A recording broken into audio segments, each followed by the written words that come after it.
क्या आपने कभी सोचा है कि भारत के अनगिनत तीर्थों के बीच सिर्फ गंगा सागर के लिए ही क्यों कहा गया, सारे तीर्थ बार बार गंगा सागर एक बार? आखिर ऐसा क्या रहस्य है इस एक स्थान में जो हजारों तीर्थों के पुण्य पर भारी माना गया? कल्पना कीजिए, एक ऐसा तट जहां मां गंगा समुद्र से मिलती हैं और जहां एक श्राप ने हजारों राजकुमारों को भस्म कर दिया था। कहते हैं उनकी अधजली राख आज भी उस धरती के रहस्य को संजोए हुए है। क्या सच में यहां स्नान करने से जन्म जन्मांतर के पाप कट जाते हैं? क्या मकर संक्रांति की एक डुबकी पूरे जीवन का भाग्य बदल सकती है? और सबसे चौंकाने वाली बात, जिस स्थान पर आज लाखों श्रद्धालु स्नान करते हैं, वहीं कभी एक क्रोधित महर्षि की दृष्टि से पूरा वंश नष्ट हो गया था। तो क्या गंगा सागर सिर्फ तीर्थ है या मोक्ष का द्वार? इस कहानी में है श्राप और मुक्ति, अहंकार और तपस्या, राजा सगर का घमंड, कपिल मुनि का कोप और भागीरथ का वो त्याग जिसने स्वर्ग से गंगा को धरती पर उतार दिया। इस वीडियो को अंत तक देखिए, क्योंकि जो रहस्य गंगा सागर छुपाए बैठा है वो आपकी सोच बदल सकता है। नमस्कार। सारे तीर्थ बार बार गंगा सागर एक बार, ऐसा क्यों कहा गया है? गंगा सागर एक प्रसिद्ध तीर्थ स्थान है जिसका पौराणिक काल से बहुत महत्व है। गंगा सागर वो स्थान है जहां गंगा नदी बंगाल की खाड़ी में समुद्र से मिलती है। कहा जाता है कि सभी तीर्थों की यात्रा का फल तब तक नहीं मिलता जब तक आप गंगा सागर नहीं जाते। मकर संक्रांति के दिन गंगा सागर में स्नान दान का सर्वाधिक महत्व बताया गया है। सारे तीर्थ बार बार गंगा सागर एक बार, इस कहावत के पीछे दो कारण बताए जाते हैं। पहला कारण, गंगा सागर को महातीर्थ कहा गया है क्योंकि माना गया है कि सारे तीर्थों का फल गंगा सागर आने से मिल जाता है। ये वो स्थान है जहां पर गंगा नदी के स्पर्श से राजा सगर के 60,000 पुत्रों को मुक्ति मिली थी। इसीलिए कई श्रद्धालु लोग यहां आकर अपने पितरों का श्राद्ध, तर्पण व पिंड दान करते हैं और पूर्वजों की मुक्ति की कामना करते हैं। इस कारण से लोग एक बार तो गंगा सागर की यात्रा जरूर करना चाहते हैं। इसीलिए कहा गया है, सारे तीर्थ बार बार गंगा सागर एक बार। पुराणों में भी गंगा सागर में दान और स्नान को धार्मिक और आध्यात्मिक दृष्टि से काफी महत्वपूर्ण बताया गया है। दूसरा कारण, कोलकाता से गंगा सागर जाने के लिए पहले 86 किलोमीटर दूर काका द्वीप जाना होता है, जहां वुड पॉइंट से 3.5 किलोमीटर स्टीमर नाव के जरिए सागर द्वीप पहुंचते हैं। इसके बाद सागर द्वीप पर 32 किलोमीटर यात्रा करने के बाद गंगा सागर तीर्थ आता है। पुराने समय में ये यात्रा काफी दुष्कर और कठिन थी। कई दिन की यात्रा करने के बाद लोग गंगा सागर पहुंच पाते थे। इसीलिए लोग दोबारा जाने की सोचते भी नहीं थे। इसीलिए लोग कहने लगे, सारे तीर्थ बार बार गंगा सागर एक बार। गंगा सागर की कहानी क्या है? रामायण की एक कथा के अनुसार अयोध्या के राजा सगर अश्वमेध यज्ञ कर रहे थे। उनके प्रताप से डरकर देवताओं के राजा इंद्र ने उनके यज्ञ का घोड़ा चुरा लिया और कपिल मुनि के आश्रम में जाकर बांध दिया। राजा सगर की 2 रानियां थीं, केशनी और सुमति। केशनी का एक पुत्र था जिसका नाम असमंजस था और सुमति के 60,000 पुत्र पैदा हुए थे। असमंजस बहुत उद्दंड था और प्रजा के लोगों को बहुत कष्ट देता था। इसलिए राजा सगर ने उसे अयोध्या राज्य से निकाल दिया। अश्वमेध यज्ञ का घोड़ा चोरी हो जाने से राजा सगर बहुत चिंतित हुए, क्योंकि यज्ञ पूरा होने के लिए घोड़ा मिलना जरूरी था। राजा सगर ने अपने 60,000 पुत्रों को घोड़ा खोजने के लिए भेजा।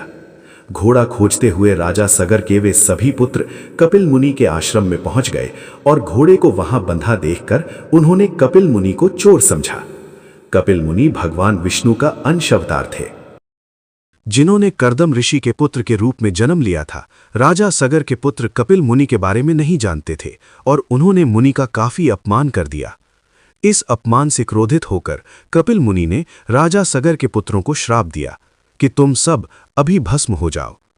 मुनि के श्राप देते ही तुरंत राजा सागर के 60,000 पुत्र वहीं भस्म हो गए।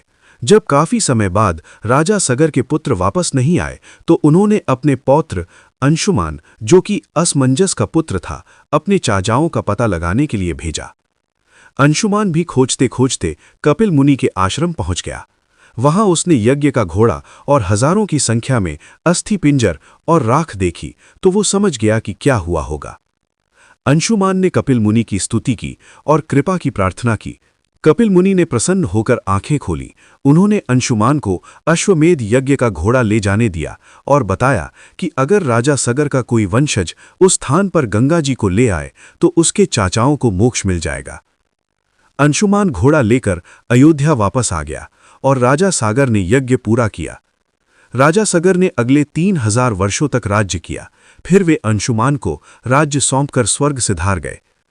अंशुमान ने गंगा जी को पृथ्वी पर लाने का बहुत प्रयास किया, लेकिन वो अपने जीवन में सफल नहीं हो पाया। अंशुमान के पुत्र दिलीप ने भी काफी तप किया, लेकिन वो भी गंगा को लाने में असफल रहे। राजा दिलीप के बाद उनके पुत्र भागीरथ अपने अथक प्रयास और घोर तप से गंगा को पृथ्वी पर लाने में सफल हुए। गंगा सागर कैसे जाएं? गंगा जी ने आश्वासन दिया कि मैं पृथ्वी पर जरूर आऊंगी, परंतु जिस समय मैं स्वर्ग लोक से पृथ्वी पर आऊंगी उस समय मेरे प्रवाह को रोकने के लिए कोई उपस्थित होना चाहिए। इसके लिए भागीरथ ने भगवान शिव को तप करके प्रसन्न किया। भगवान शिव ने स्वर्ग से आती हुई गंगा को अपने जटाओं में धारण कर लिया और वहां से गंगा 7 धाराओं में भूमि पर उतरी। पहली 3 धाराएं अलादीन, पावनी और नलिनी पूर्व की दिशा में बह चलीं और 3 धाराएं सुषक्षु, सीता और सिंधु पश्चिम की ओर प्रवाह की। 7वां प्रवाह भागीरथ के बताए रास्ते पर बढ़ चला और आगे आगे भागीरथ में चलते चले गए। चलते चलते भागीरथ उस स्थान पर पहुंचे जहां उनके प्रपितामह भस्म हो गए थे। मां गंगा उनके अवशेषों के ऊपर से बहते हुए राजा सगर के 60,000 पुत्रों का उद्धार करते हुए जाकर सागर में मिल गई। राजा भागीरथ ने गंगा जी को पृथ्वी पर लाया, इसलिए गंगा का एक नाम भागीरथी भी है। गंगा सागर का मेला। जिस स्थान पर राजा सगर के पुत्रों को मुक्ति मिली, गंगा सागर वही स्थान है। यहां पर कपिल मुनि का मंदिर है जहां लोग दर्शन के लिए जाते हैं। गंगा जी जिस दिन पृथ्वी पर अवतरित हुई वो मकर संक्रांति का दिन था। संक्रांति के दिन गंगा सागर में स्नान का बहुत महत्व है, इसलिए हर साल मकर संक्रांति के दिन गंगा सागर में विशाल मेला लगता है जहां लाखों लोग स्नान और दान के लिए आते हैं। गंगा सागर का मेला 5 दिन तक चलता है। इस दौरान तीर्थयात्री लोग मुंडन, श्राद्ध, पिंडदान और समुद्र में पितरों को जल अर्पित करते हैं। गंगा सागर में कपिल मुनि का प्राचीन मंदिर था जो कि समुद्र में समा गया। 1973 में यहां कपिल मुनि का नया मंदिर बना जहां श्रद्धालु और तीर्थयात्री दर्शन के लिए जाते हैं।